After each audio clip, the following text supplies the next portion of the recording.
네, 비정부인 대리인 조대인 변호사입니다.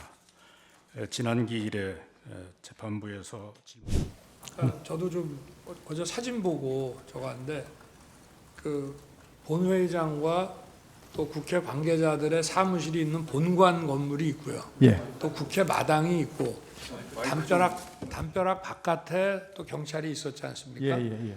근데 특전사 요원들이 그 본관 건물 안으로 한 20여 명이 들어가는 사진을 어제 봤거든요. 네. 근데 거기서 이제 제지를 하고 뭐 이렇게 소화기를 쏘니까 다들 이렇게 나오던데 그 특전사 요원들이 그러니까 우리 장관님 보시기에 그 본관 건물 밖에 마당에 주로 있었습니까? 아니면은 본관 건물 안으로 그 많은 인원이 다 들어가 있었습니까? 280명은 본관 안쪽에 하여튼 복도든 어디 그 이쪽 곳곳에 가 있었습니다. 그 포고령과 관련해서 예. 그 아마 제 기억에는 12월 1일 또는 2일 밤에 네.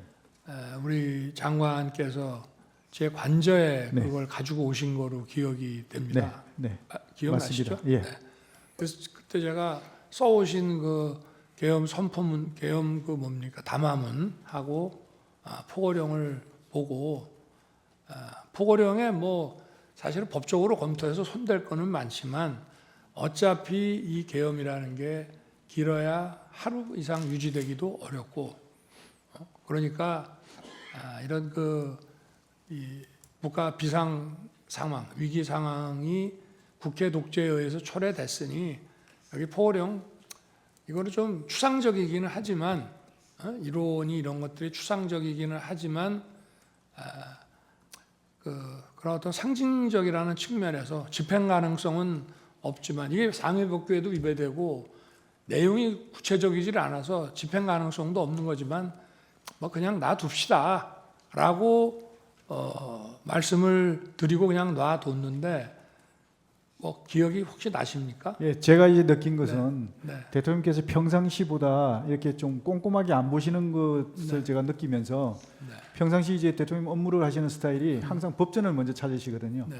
뭐 이렇게 보고가 들어오거나 참모들 하면 조금 이상하다 그러면 법전부터 먼저 이렇게 가까이 해서 좀 찾아보고 이렇게 하시는데 분명히 저는 그렇게 생각했는데 안 찾으시더라고요. 네, 그래서 좋습니다. 하여튼 이게 예. 어쨌든 이거는 실현 가능성, 집행 가능성이 없는데 상징성이 있으니까 놔둡시다 이렇게 얘기를 한 거로 기억이 되고 또 그 왜 전공이 네. 이걸 제가 왜 집어넣냐 웃으면서 이렇게 얘기를 하니 이것도 막 그런 측면에서 좀 어떤 계고한다는 측면에서 그냥 뒀습니다 해서 저도 웃으면서 그냥 놔뒀는데 그 상황은 기억하고 계십니까? 기억합니다. 지금 말씀하시니까 기억납니다. 네. 그렇습니다. 아까 삼청동 안가에서 조지호 김봉식 청장을 만났을 때 네. 그 문건을 주었고 22지 23지에서 민주당사하고 여론조사 꽃 얘기가 나왔습니다. 당초에 대통령께서는 국회와 선관위 이외에는 군대를 보내지 말라고 했다는 건 틀림없는 사실이죠. 네네.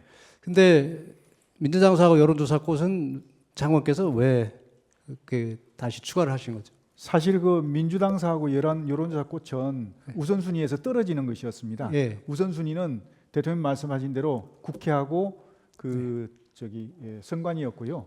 여기는 병력이 나중에 제한되다 보니까 나중에 이제 후속하는 인원들이 시간을 봐서 이렇게 투입하는 걸로 그렇게 생각을 했었는데 요 인원들에 대해서는 나중에 결과적으로 보면 그 투입하는 과정에서 계엄이 해제돼 버렸습니다. 그래가지고 결국은 투입이 안 된 건 그런 상황이죠. 그게 제가 한번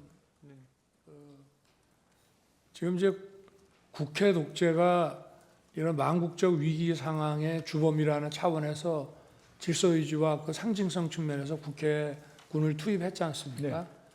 그렇기 때문에 그와 연관해서 민주당을 생각했던 것이고, 예, 그렇습니다. 그리고 여론조사 중앙선관위를 스크린해보라고 했는데 거기에는 이 부정선거의 시스템 중에 한 축을 담당하는 게 여심위와 그 저 여론조사의 그 어떤 문제점 이런 것들도 같이 있기 때문에 맞습니다. 대표적인 거로 이거를 연관해서 골랐던 거죠. 예, 맞습니다. 어? 근데 그 계엄 선포한 날 저녁에 그 얘기를 저한테 해서 제가 절대 하지 마라. 민주당에 보낼 거면 국민의힘도 보내야 되고 그건 안 된다 하고 꽃도 제가 자른 거 그 얘기 들으셨습니까? 나중에 네, 여론조사 예, 꽃하고 여기 예. 들여보내면 안 된다. 예, 나중에 지시하신 것을 네. 들었습니다. 예, 하시죠. 이거는 뭐 저기 이 계엄이 무슨 실패한 계엄이라고 소추인 측이 주장하면서 군인들이 현장에 와 보니까 맞닥뜨린 상황이 국회라는 이런 민주 정체라는 것 때문에 군인들이 임무를 제대로 수행하지 않은 것이라는 말씀을 하셨는데요.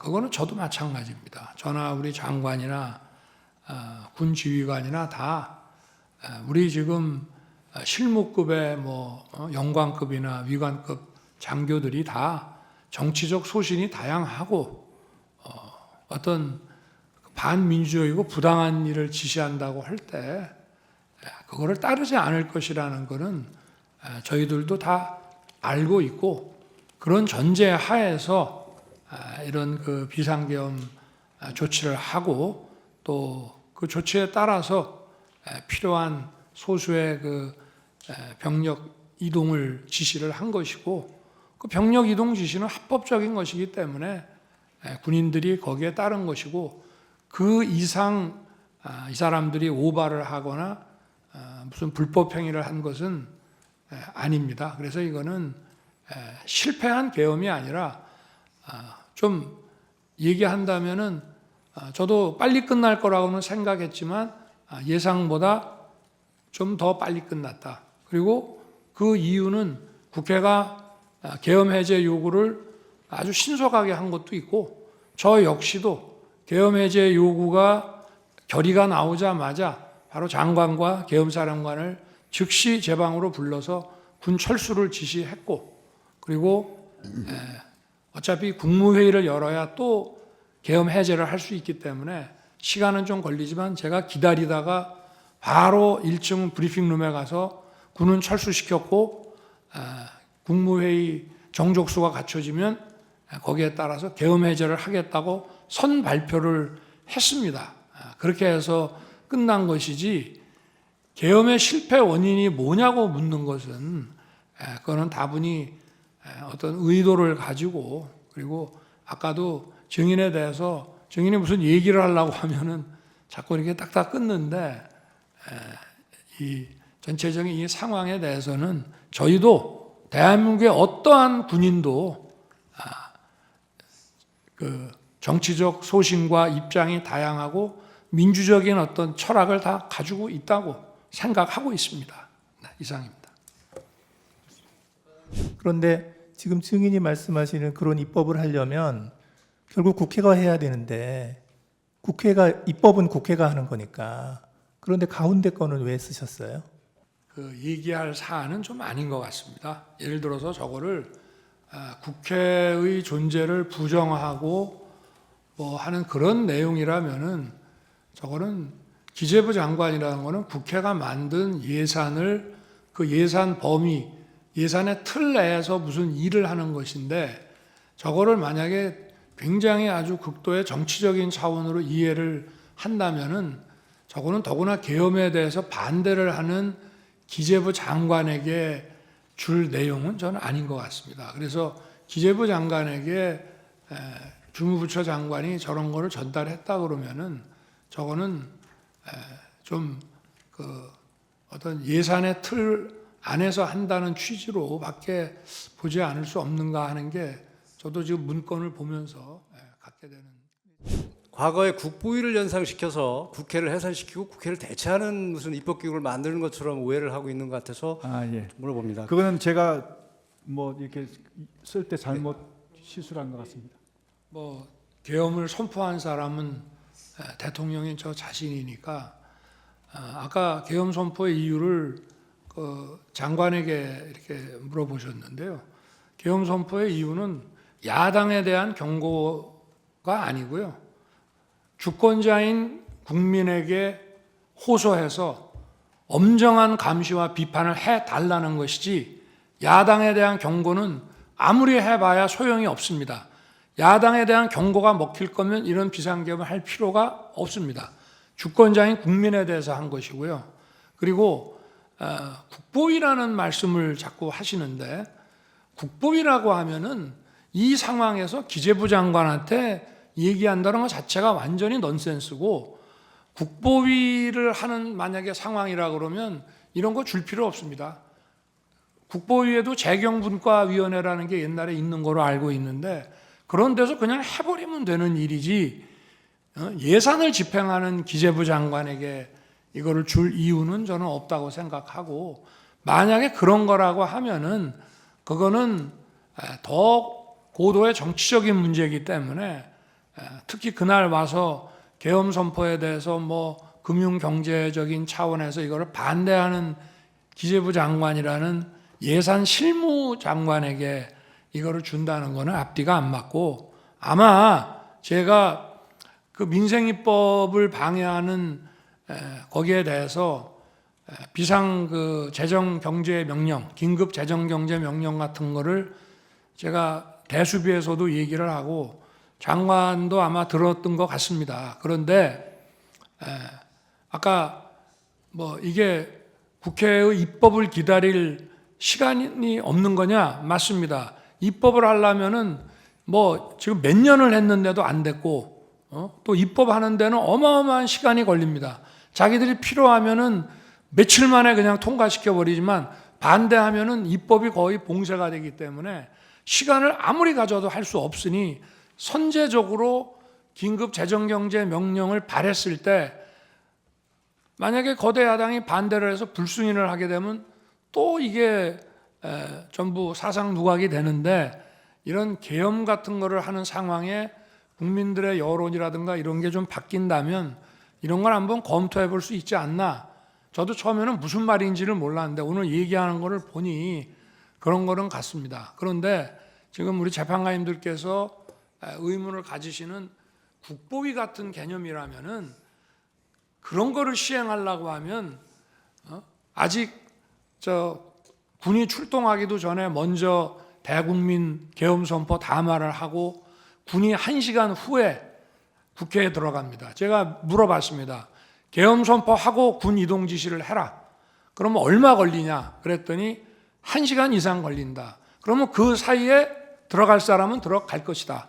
국회가 개회 중이고 또 의원회관에도 많은 사람이 있고 소통관에도 또 인원들이 있기 때문에 또 아직도 예결위가 끝나지 않은 상태니까, 그래서 이거를 막지 않고 국회라는 이 시스템을 인정하는 한도 내에서 이걸 한 것이기 때문에 그렇게 한 것이고요. 뭐 일부 못 들어갔다라고 얘기를 합니다만은 그럴 수는 없습니다. 다 서울경찰청에서도 그 입구에서 전부 다 들여보냈고요. 군이 도착하기 전에 다 들여보냈고, 뭐 어디 통제가 한다 하니까 먼저 들어가려고 담을 넘어가신 분은 계실지 모르지만 190명이나 빠른 시일 내에 들어와서, 시간 내에 들어와서 이 계엄 해제 논의를 해가지고 계엄 선포 시간이, 계엄 효력 발생 시간이 11시인데 1시에 벌써 계엄 해제